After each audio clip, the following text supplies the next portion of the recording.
Ration బియ్యానికో card, ఆరోగ్యశ్రీకో card, పింఛన్‌కో కారటు, బ్యాంకుకో కారటు. ఇట్లా ఏడికి పోయినా దానికో కారటు ఉంటేనే నడుస్తది.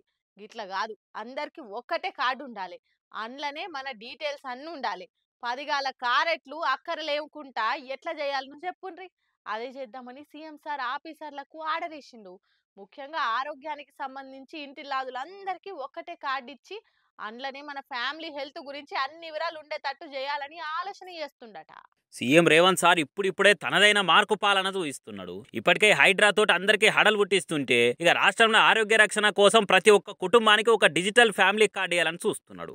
ఆరోగ్య ఇంకొన్నిటి సంక్షేమ పథకాలన్నిటికీ ఉపయోగపడేటట్టు ఇంటిలాదులందరికీ ఒకటే కార్డు ఇస్తే బాగుంటుందని సీఎం సార్ ఇక మధ్య చేస్తుండట.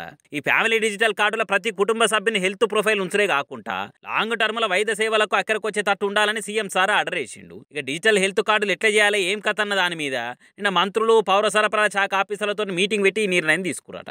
కుటుంబ సమగ్ర వివరాలు ఎట్లా కార్డులు ఎక్కియాలి ఏం కథ అన్నది హర్యానా, రాజస్థాన్, కర్ణాటక వంటి రాష్ట్రాలకు పోయి అధ్యయనం చేసి వచ్చి తయారు చేయాలని చెప్పిండు. ముందుగాలైతే తెలంగాణలో ఒక శాసనసభ నియోజకవర్గం పరిధిలో ఉన్న ఊర్లు, పట్టణ ప్రాంతాలను సెలెక్ట్ చేసి పైలట్ ప్రాజెక్ట్ కింద సైజు చూస్తారట.